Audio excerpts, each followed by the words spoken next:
Shmuel Bet, 2 Samuel, chapter 1, and we read and we learned about how King Saul had died in battle, and a particular guy, a young man, maybe he's 15 years old, maybe he's 25 years old, a young man has fled from the scene of the battle and has found his way to King David.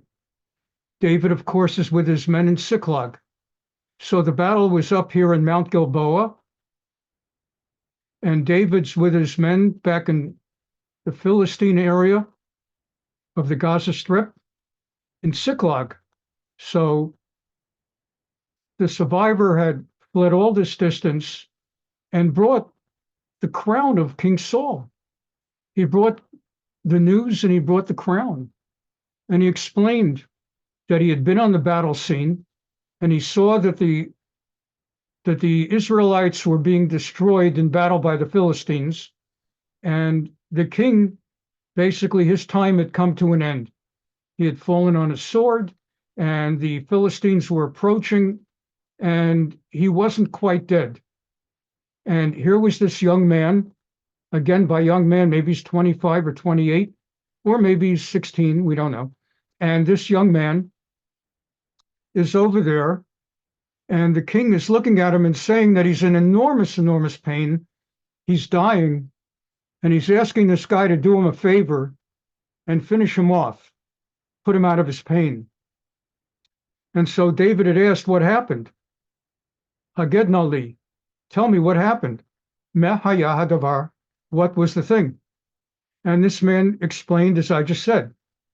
And then when David says, Ech yadata ki met Shaul, how do you know with a certainty that the king died, as well as his son Jonathan? And by the way, 2 other sons as well. But David is particularly emotionally connected to Jonathan, his best friend in life, who apparently has died. And so he asked, how did you know?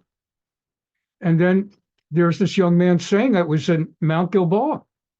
And there I was, Saul leaning on his spear. He basically was dead. And the chariots and horsemen are closing in. And he's looking around and saying, who are you?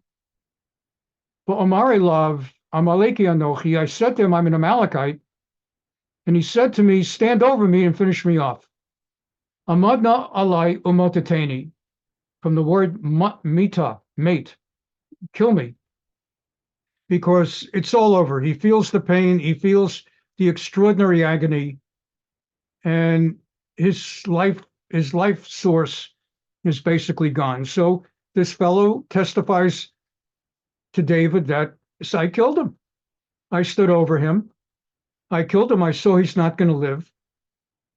After he died, after he'd fallen, I took his crown and I took the armlet that he wore, the sign that he's the king, and I brought it all here.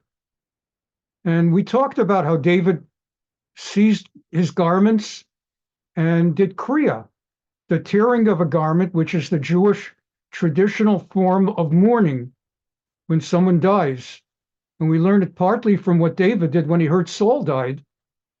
We have it partly when Yaakov Avinu, our father, our patriarch Jacob, was under the impression that Yosef, had died had been killed by a wild animal. So Jacob tore his garments. And we have other places in the Bible where upon the terrible bad news, and we even learned the Gemara. Together we went in the Talmud, the different occasions on which in Judaism a garment is torn in mourning. Mentioned for a father, a mother. We mentioned like someone whose rabbi, whose specific teacher who was the defining rabbinic influence on his life or her life. And we also had Shmuel Bet on hearing bad tidings. And bad tidings means like the death of someone, even if you haven't seen the actual last piece of proof, upon hearing bad tidings that there's been a death of someone that close, in Judaism, the garment is torn. So David tore his garments, as did all the men with him. Remember, he's got 600 men with him. And they, vayispedu vayivku, they mourned. A hesped technically is more than lament. A hesped means that somebody is actually eulogizing. So there's the eulogy and the crying, the weeping, the wailing, and they fasted all day till evening for Saul and his son, Jonathan, and for the whole house of Israel, who had been defeated in battle.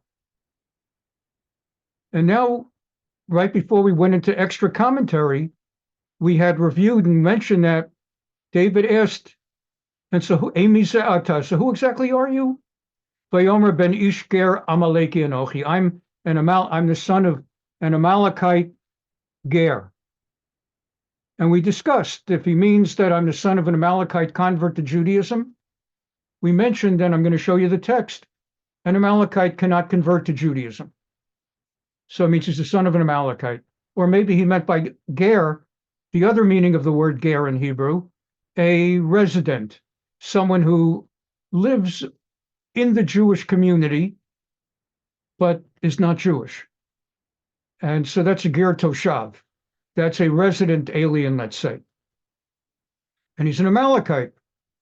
And so David said to him, how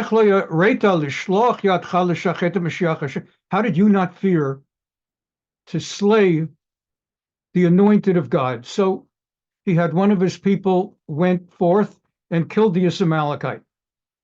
And David said to him, and with this we finished last week in the main text, your blood be on your own head. Your own mouth testified against you when you said, I put the Lord's anointed to death. Damecha al vadamcha al roshecha kipicha anavecha limor anochi motati et Mashiach Hashem. So first, let's take a look at this concept. It's found in it's actually found in the Mechilta de Rabbi Yishmael, a section known as Tractate Amalek. Tractate Amalek. It's a section of the larger Mechilta of Rabbi Yishmael. Mechilta is a Midrashic compilation, and Mechilta de Rabbi Yishmael is one of the various Mechiltas. And this one is commenting on, we just read it a few weeks ago in Shul, where after the splitting of the Red Sea, the Sea of Reeds, Kriyat Yamsuf, the Jewish people were proceeding on their way to Mount Sinai to be called before God to receive the 10 pronouncements from God. And they suddenly were attacked from behind by the Amalekites. And our rabbis talk about it in great detail. No nation on earth dared attack the Jews at that point after the Exodus from Egypt. The word had gone far and wide what had happened in Egypt with the 10 plagues. And here this nation of slaves, maybe as many as 3 million, at least 2 million, maybe 3 million slaves, all had gone free through these extraordinary 10 plagues. And even though there was no television and there was no electronic media in those days, word spread. You hear about things. People hear about things. And when a country, the greatest power in the world, is smitten where their water turns to blood and frogs and lice, and then wild animals are stampeding, and then their own animals start dying of a cattle disease and boils, and then there's the hailstones and locusts and smiting after darkness for 3 days, smiting of the firstborn. The word gets out. You can believe everybody heard about it. Nobody wanted to mess with the Jews until the Amalekites. And the Amalekites, Rashi cites a midrash, the example of like a tub of steaming hot water. And if someone is foolish enough to go into that tub of steaming water, he's going to get burned. He's going to get scalded. Nevertheless, while he pays a severe price for it, his body will absorb a lot of heat, and that water will be less hot if the next person goes into that tub. So he may have paid a heavy price, but he took the heat with him, or a lot of it. And that's what the Amalekites did. The Amalekites got wiped out in that battle. In chapter 17 of Sefer Shmot, book of Exodus, they got wiped out. But while getting destroyed in that battle, they absorbed heat. And it no longer was as frightening and scary for other nations to contemplate going to war against the Israelites, the Jews. And so we find later in the 5 books of the Torah that other nations also go to war against us. Some are more afraid, some are less afraid.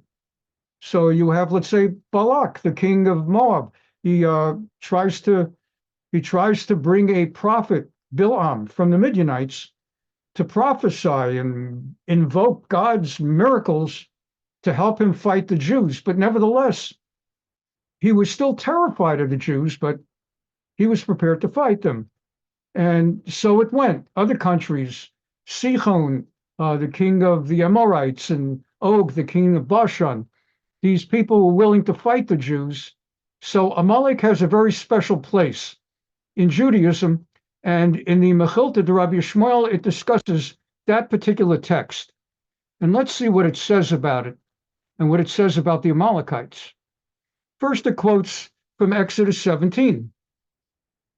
And what God says, after the battle, Hashem said to Moshe, inscribe this in a document as a reminder, Ketov zot zikaron b'sefer, v'simba oznei Yehoshua. He tells Moses to give this as a writing to Joshua, which, by the way, is a hint that Moshe is not going to end up leading the people into the land of Israel. If you think about it, why place this writing in the ears of Joshua? Moshe himself will lead the people into the land of Israel, and he'll know it. Well, it's like God is indirectly telling him that there's a good reason for Joshua, for Moshe, early on. This is long before the incident with the 12 spies. It's long before the incident with the Mei Mariva, the rock the boulder that would give forth water, and Moshe did not do exactly as commanded when God commanded him to draw forth water from the rock. This had not happened yet, and yet God was telling Moshe to prepare this as instruction for Joshua. And the understanding being Yehoshua will be leading the people at some point, and it wasn't something anyone really focused in on at this moment, but I'm bringing it to your attention. So God says, write it, inscribe it for a written record, not just oral transmission. I shall completely, utterly wipe out the memory of Amalek from under the heavens. Now, for those of you that know some Hebrew, it could have said ki macho or ki emche et secher Amalek. Ki emche et secher Amalek. Ani emche. I shall wipe out. Macho emche is a Hebraism for emphasis. It's to emphasize the utterness of the utter destruction and eradication that God ultimately will effectuate against the Amalekites. He will utterly wipe out their memory in time. And so it says, as that section of the Torah comes to an end, Vayomer, Ki yad al keska, because there is a hand. Case is like, again, if you know Hebrew, the word for chair or throne is kisei. Case is an unusual word. It's sort of just writing the word for chair, chair, incompletely, like it's missing a last letter, the Aleph. It should say ki yad al kisei ka, for there is a hand against the throne of God. And the rabbis comment on, why is the word written incomplete? Because God's throne is incomplete as long as Amalek exists in any shape, manner, or form. So he vows, God vows, that there is a hand grabbing at my royal throne, at the throne of God. Milchamala Shemba Amalek midor dor, there will be a war, God's war against Amalek in every generation. All right. So back to the Mechilta. Vayomer ki yad al keska milchama Hashem b'Amalek midor dor. As I just read to you, there's a hand against the throne spelled incompletely. Rabbi Yoshua Mer, a rabbi named Rabbi Yehoshua, no relation to Joshua of the Bible. L'chashiyeshev melech al kisei shel Yah, v'oto sha'ah milchama l'Hashem b'Amalek. All right. When God sits on his throne, he is at war with Amalek. And there's no peace with Amalek. The only degree to which they exist is that we don't know who they are. And we've talked about that. But what does this mean? When God says, I will ultimately, utterly eradicate Amalek, Rabbi Elazar Hamodai Omer. Well, this Rabbi Elazar, says as follows. When God says, I shall utterly eradicate Amalek, Nishba hamakom b'kisei, he is actually swearing by his throne. He's like swearing in the name of his throne, of his royal throne. He's the king of the universe. And a king is represented by his crown, by his throne. As king of the universe, he's swearing by his throne. He will leave nothing behind ultimately of Amalek. Im maniach ani nin v'neched la'Amalek tachat kol she. He will not even leave behind a child or grandchild about whom someone will be able to say, that kid is like part Amalekite. Not exactly Amalekite, but he's part Amalekite. He's a grandson of, no one will be able to identify anything alive by using Amalek as a sort of directional pointer. Shelo yehu omrin gamal zeh shel Amalek. No one will be able to say, when that time comes, you see that camel? That camel was owned by an Amalekite. You won't be able to say it about a camel. Dekel zeh shel Amalek. You won't be able to say that let's say that tree or that plant belonged to an Amalekite at one time. Rachel zo shel Amalek. That sheep, that lamb had been an Amalekite's lamb. There will be nothing, Talmud lomar, mitachat hashamayim, nothing under the heavens. Shelo yanin v'neched l'Amalek tachat mifras kol hashamayim. Nothing under the spread canopy of the heavens will be identifiable in any manner, shape, or form as having a connection with any one or thing that had anything to do with Amalek. That's what it ultimately will come to. Rabbi Eliezer Omer. And here's part of why I'm studying this particular section of the Mechilta with you now. So Rabbi Eliezer says, Nishba hamakom b'kisei, God was also swearing by his throne as follows. Im yavo echad mikol umot ha'olam lehitgayer yekablu oto Yisrael. If a person, a non-Jew, will approach the Jewish people from any imaginable nation, biblical nation, modern day nation, we accept everyone to become Jewish if a person wishes to convert. What if a person is German and lived in the 1930s and 40s and had relatives who were Nazi? We don't care. Germans can convert to Judaism, absolutely. There are many Germans.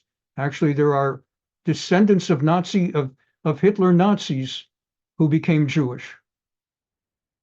Germans can become Jewish. You name the worst enemies we Jews have ever encountered.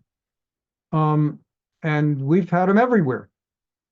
Biblical times, Ruth the Moabitess, right? Ruth became Jewish. She was from the Moabites.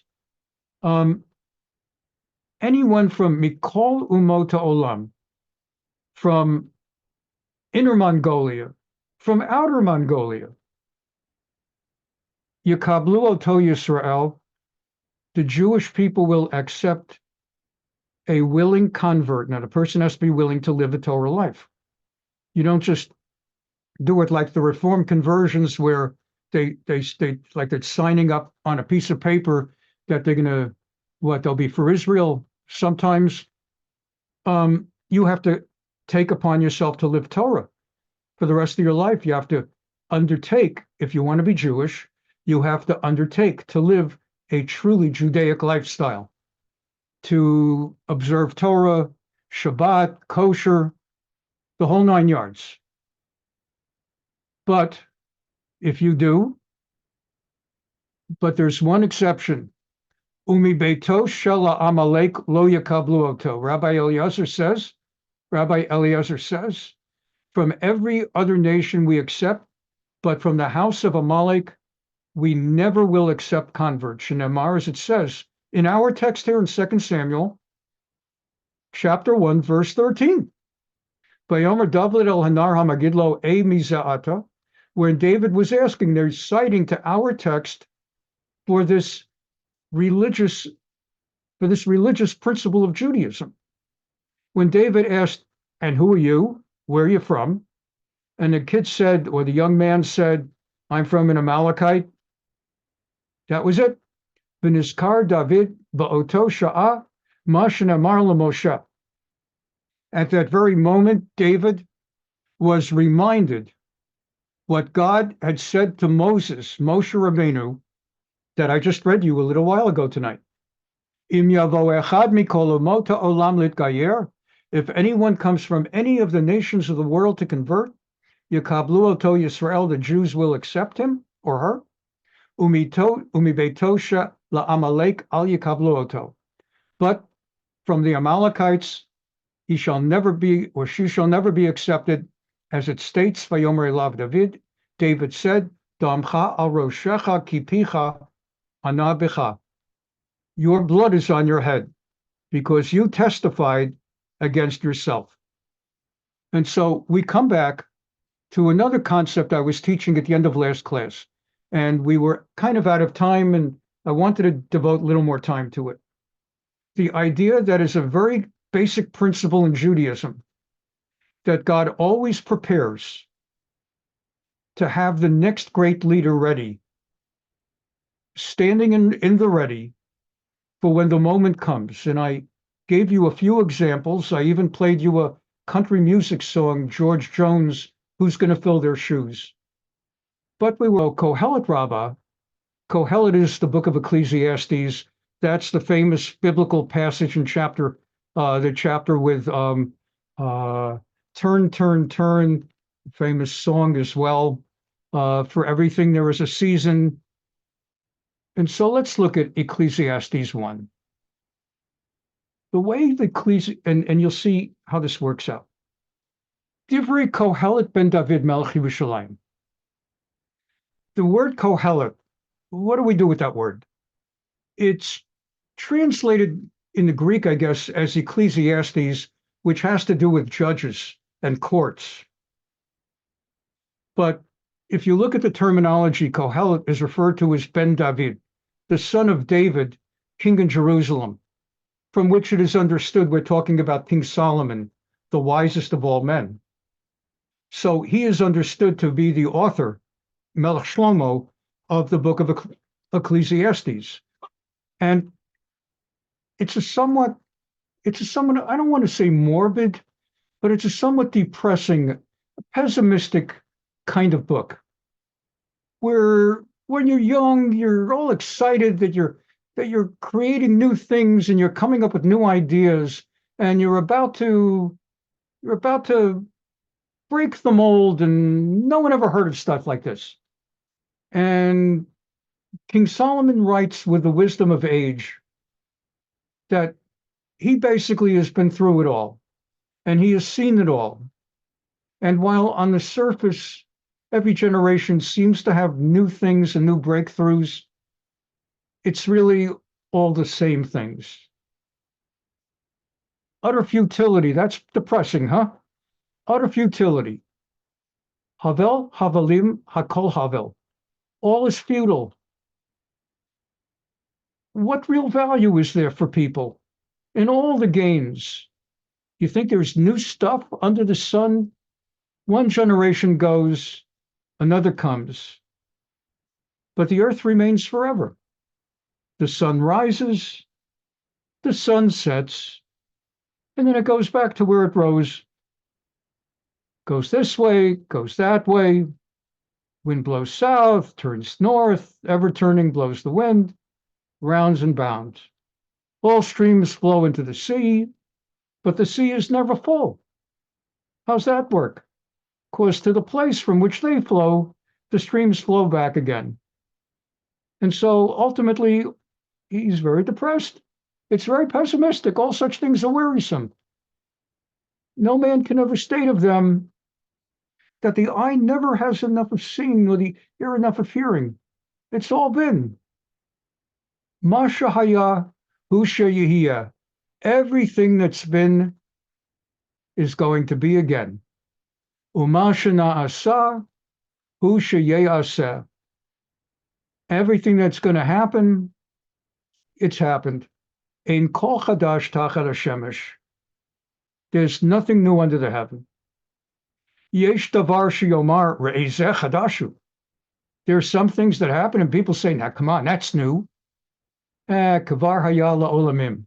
Asher haya milfanenu. It's always been. It's always been. Ein zichron l'rishonim v'gam la'achronim shiyu lo yeh lahem zikaron im shiyah la'achrona. Let's explain this and let's understand what this has to do with the Midrash and where I'm going. You'll say, hey, come on, social media. Never had social media before. I remember at the beginning of social media, you do also. Come on, we're not all that. It's a great new world. It's going to bring the whole world together. We're all going to be one common humanity now. You'll be able to say hello and share. And the Arab Spring, after all these centuries that Arabs have not been able to figure out a way to live democratically, now a small number of Arabs in, I don't know, Tunisia, Morocco, a couple of people set fire to themselves. It became a big thing on Facebook. Now there's an Arab Spring. The whole Arab world is different. Look what Mark Zuckerberg has brought onto the world. Never happened before. It happened again. It's all the same. You give it a new name, you call it Facebook. Someone else called it pen and paper. Someone else called it calculator. Someone else called it sundial.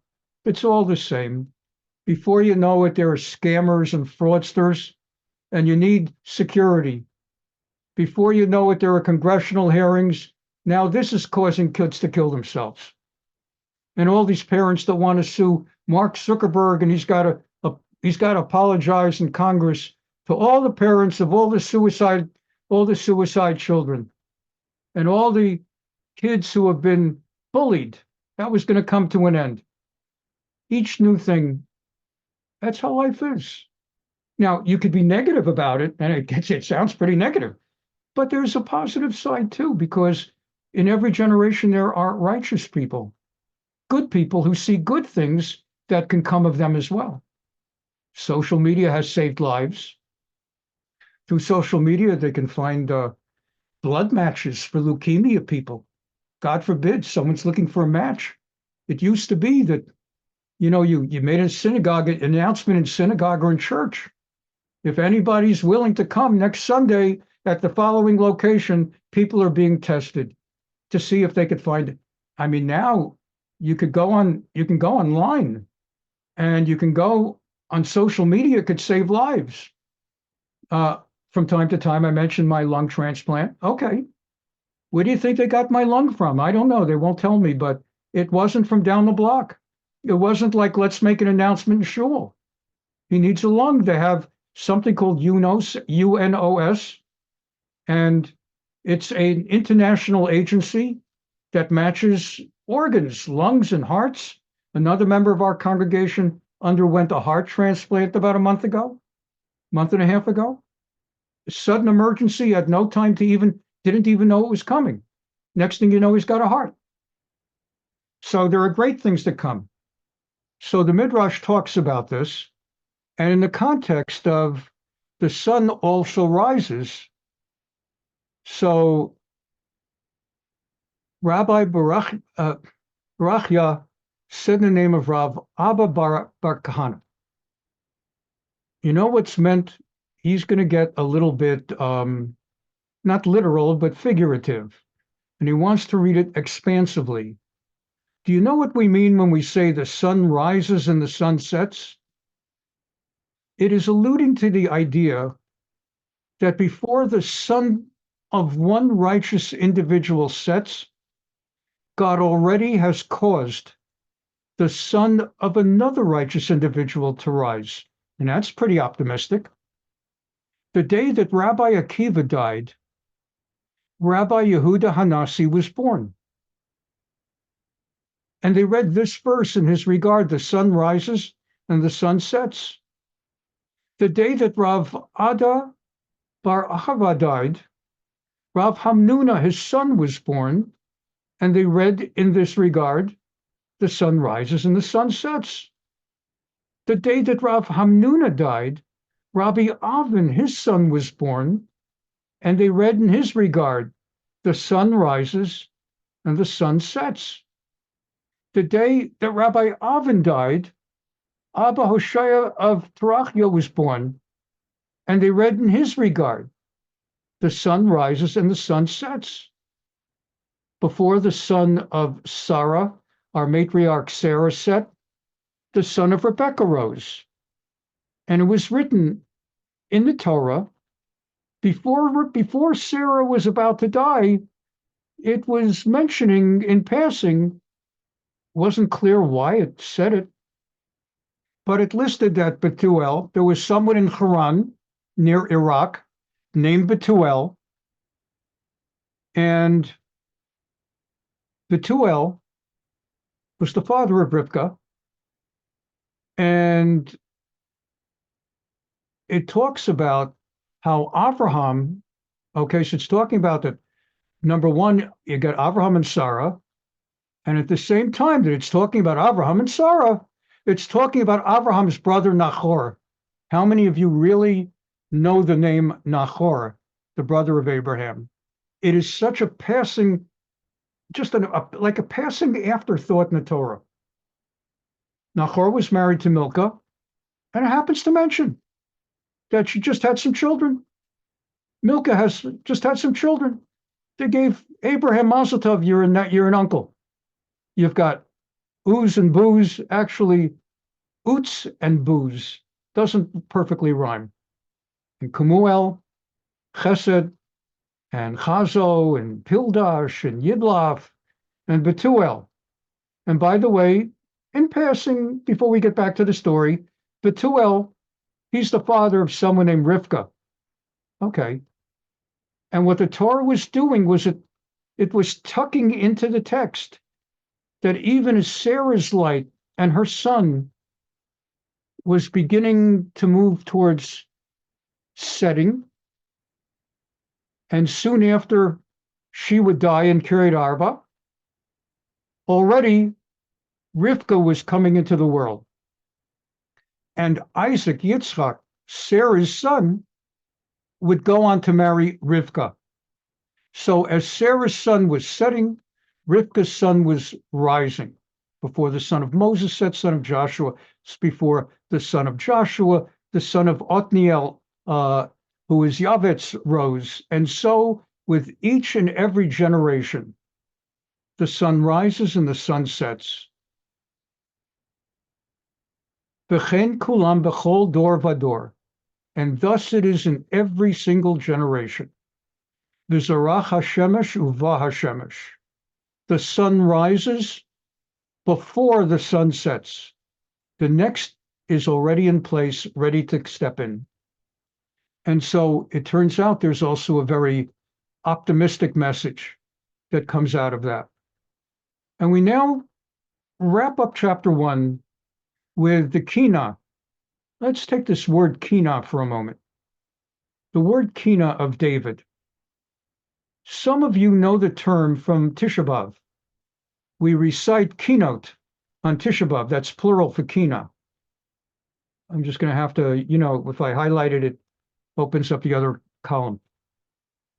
A kina is a dirge, a a sad song, a mournful song of not just mournful, but mourning. I mean, it's wailing. Uh, it's on when someone dies. Uh, People will write dirges, keynote. On Tisha B'Av night, we read the book of Eicha, Lamentations by Jeremiah. And on Tisha B'Av day, we recite keynote, these dirges or lamentations. And here, David, the verb in Hebrew, the verb is made from a noun.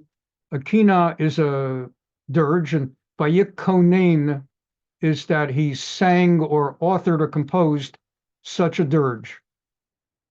And he wrote this song of mourning and wailing for Saul and Jonathan. We're not going to go through all of it because biblical Hebrew is actually pretty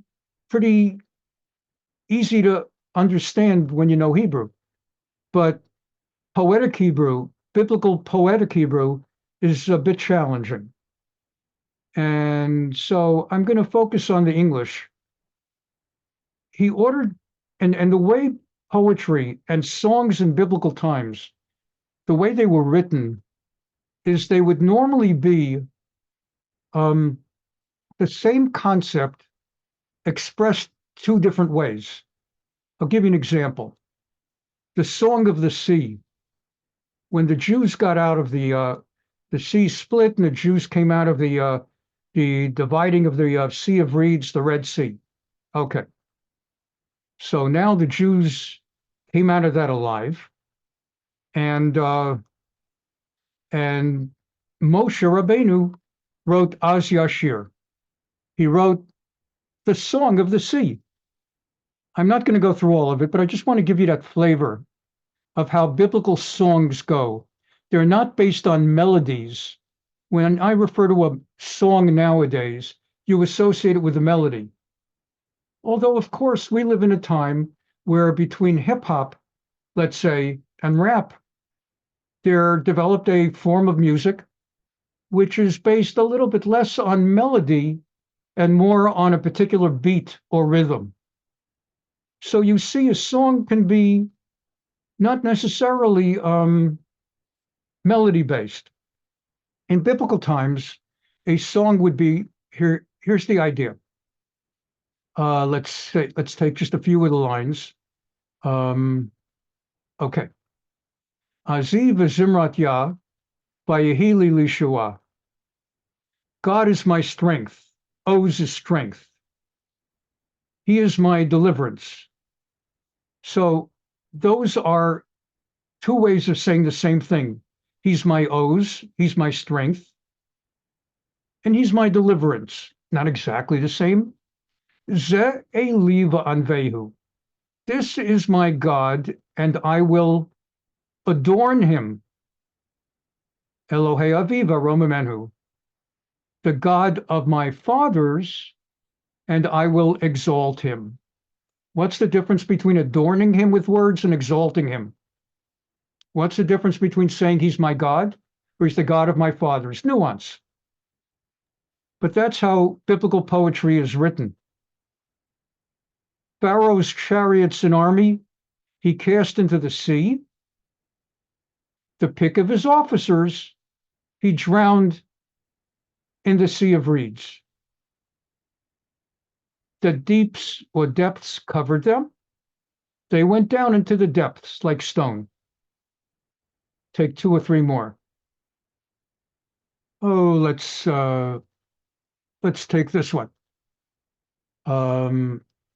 The peoples of the nations of the world, the peoples here, they trembled. Namely, when the Canaanites and the Philistines and all the different nations heard what happened in Egypt with the 10 plagues, they trembled. So the peoples here, they tremble. Agony grips the dwellers in Philistia. The same idea, Chil Achaz, is the same as Yirgazun. They became terrified. Amim, nations, Yoshvei Plashet, Philistines. Now are the clans of Edom dismayed. The tribes of Moab, trembling grips them, and so on and so forth. Give you one more example. At the end of Moshe's life, in Devarim, Deuteronomy, it should be about chapter 32, in Ha'azinu HaShemayim. Let's see. Here we are. So at the end of his life, right before passing at Mount Nevo, Moshe speaks a final song to the Jewish people. And again, this format of singing, namely not a melody-based, but rather a certain number of words and then saying them synonymously. Give ear, O heavens, let me speak. Let the earth hear the words I utter. So give ear and hear. That's the same thing. When you hear, you're giving ear. He's going to speak. He's going to utter. He's speaking to the heavens. He's speaking to the earth. And we'll take one more. May my discourse come down as the rain. May my speech distill as the dew. Like showers on young growth, like droplets on the grass. So that's biblical poetry. And that's biblical songs. So David's Kina follows that kind of pattern. Your glory, O Israel, lies slain on your heights. How have the mighty fallen? This, by the way, is a famous biblical quote. Ech naflu giborim. How have the mighty fallen? And he's referring to Saul and Jonathan. Tell it not in Gath. Well, we know where Gath is. We've been studying it for so long. Gath is one of those cities among the Philistine cities. And we learned earlier, much earlier, when the Philistines seized the Ark of the Covenant and they brought it to each of 5 cities, and each city got smitten, you may remember, with hemorrhoids, if you remember the study that we did then. Tell it not in Gath. Do not proclaim it in the streets of Ashkelon. Lest the daughters of the Philistines rejoice, lest the daughters of the uncircumcised exult. So you see, exult is synonymous with rejoicing, and we learned earlier when David referred to Goliath as uncircumcised that it was a synonym for referring disdainfully about Philistines. He would call them the uncircumcised. And so again, O hills of Gilboa, let there be no dew or rain on you. O bountiful fields, for their shield of warriors lay rejected, the shield of Saul, polished with oil no more. So the shield is down, no one's polishing the shield, and so on and so forth. And so he continues, the bow of Jonathan. Bows and arrows were a major form of weapon in those days. The bow of Jonathan, or the bow, never turned back. The sword of Saul never withdrew empty. So in Saul and Jonathan, beloved and cherished, never parted in life or in death. This is another very famous biblical image. Hanaimim b'chayehem uvemotam lo nifradu minisharim kalu me arayot gaveru. They never parted in life or in death. They were swifter than eagles. They were stronger than lions. In the Keil Mole Rachamim prayer that we recite in memory of someone who has died, let's say at a burial at the cemetery, or on your site memorial, the anniversary of a person's death, or at the Yizkor service when we remember those who have passed away during the major holidays, the last day of each of the major festivals. We pause to remember those who have died. So this is very famous, the Keil Mole Rachamim, when we talk about the martyrs of Israel, that they were swifter than eagles, stronger than lions, and so on and so forth. Daughters of Israel, weep over Saul. How have the mighty fallen? He repeats it again. In the thick of battle, Yonatan slain on your heights. And so I grieve for you, my brother Yonatan. You were most dear to me, na'amt li ma'od. Your love was wonderful to me, more than the love of women. Nifle'eta ahavatcha li me'ahavat nashim. It's a tragedy that in the modern era, as part of all the other secularist ways of desanctifying the Bible, you have LGBTQIA plus types who go out of their way to suggest that there must have been something going on with David and Jonathan. And they take quotes utterly out of context, like what I've taught you tonight. And they want to suggest David loved Jonathan more than women. Don't you see? Don't you see? And it's the tragedy of living in a time where people who really believe in the Bible and believe in God, Jews, Catholics, Protestants, Bible true people, we don't have the control over the mass media. They control mass media, and they just spread every kind of nonsense and lie, partly out of bad intent and partly because they're lazy. Just Sunday, if you were at our Sunday class, we had a small little giggle. There was a report from the New York Post, and they're a good publication. They're pro-Israel. They're very pro-Israel. They stand on our side of the aisle. But there was it was just silly.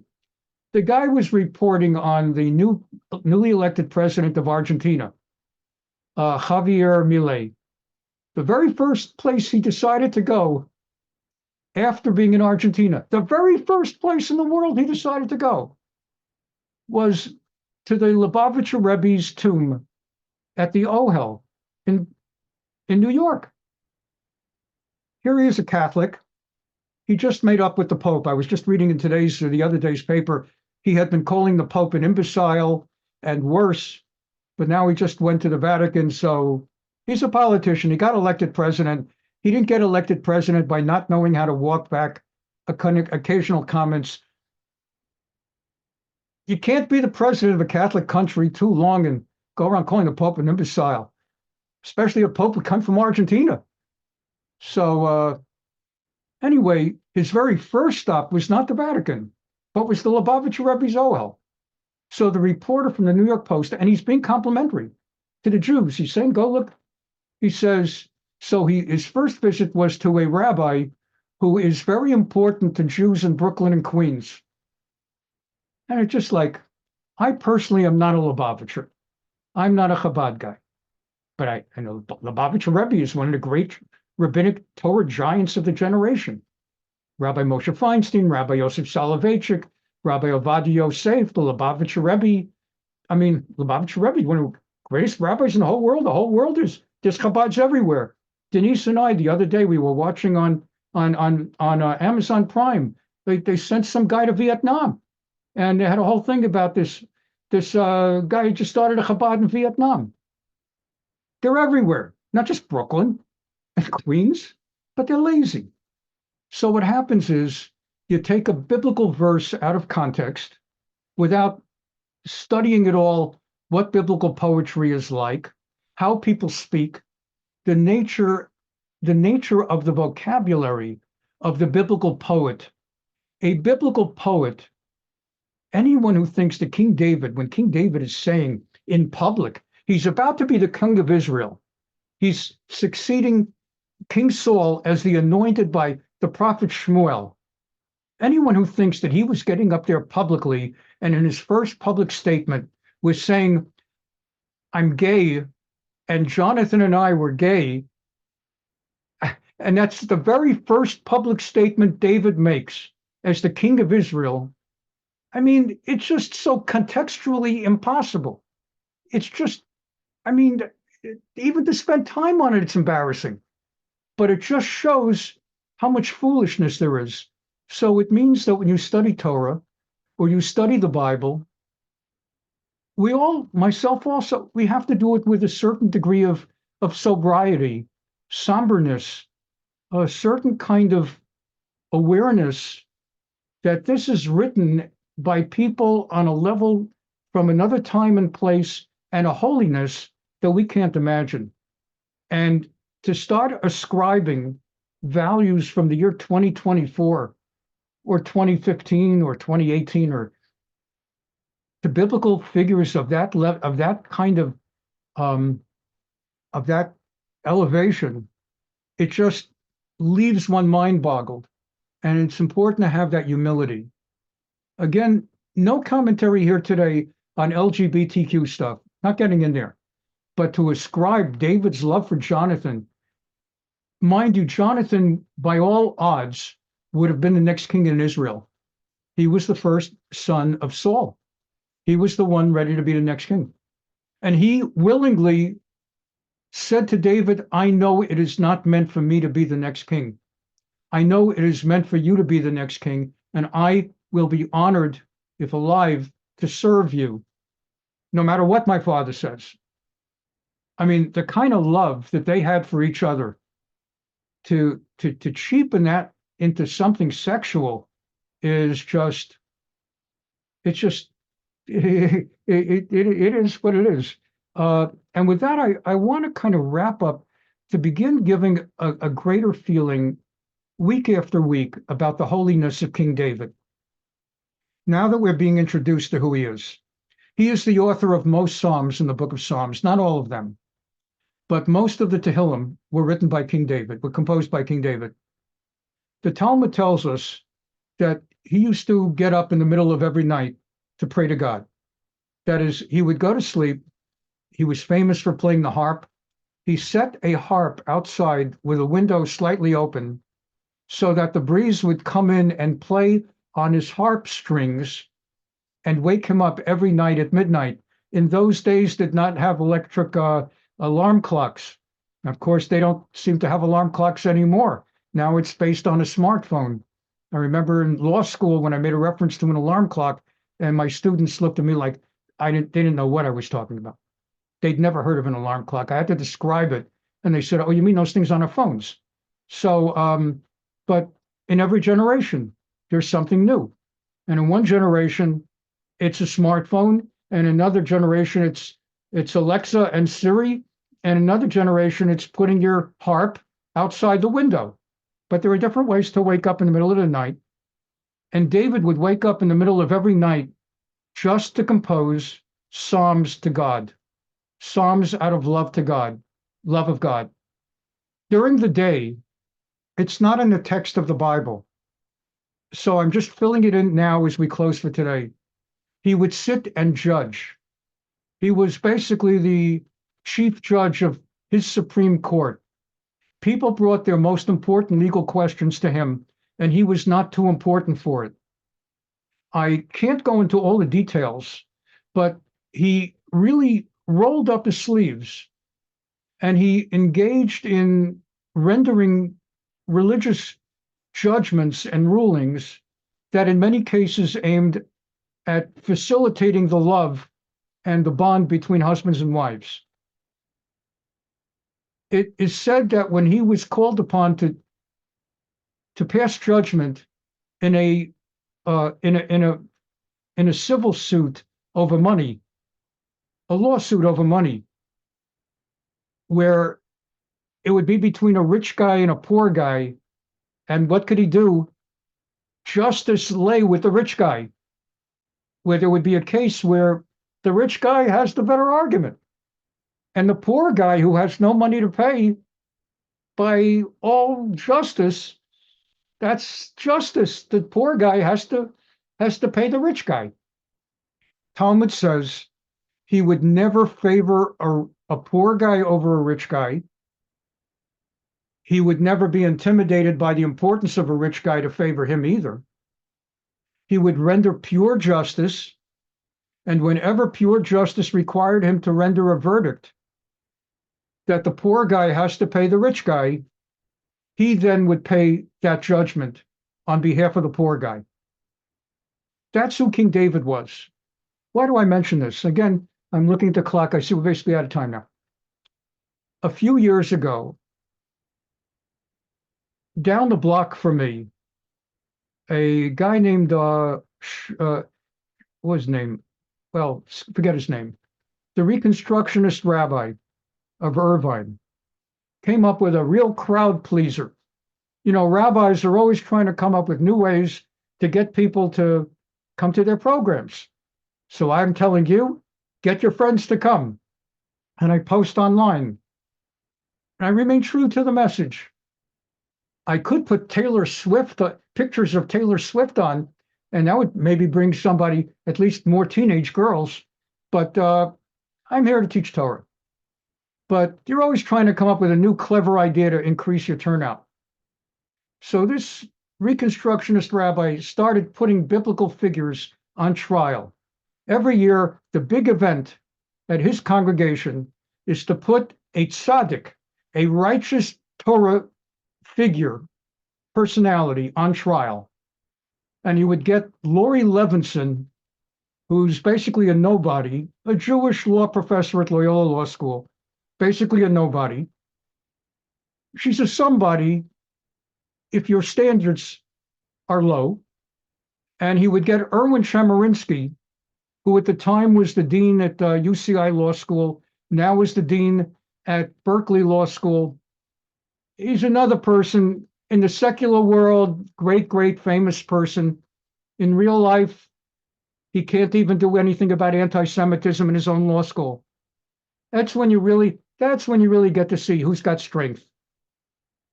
So what that rabbi did is he would get Chemerinsky and Lori Levinson every year. One agrees to prosecute Abraham, and the other one is the defense counsel for Abraham, for Avram Avinu.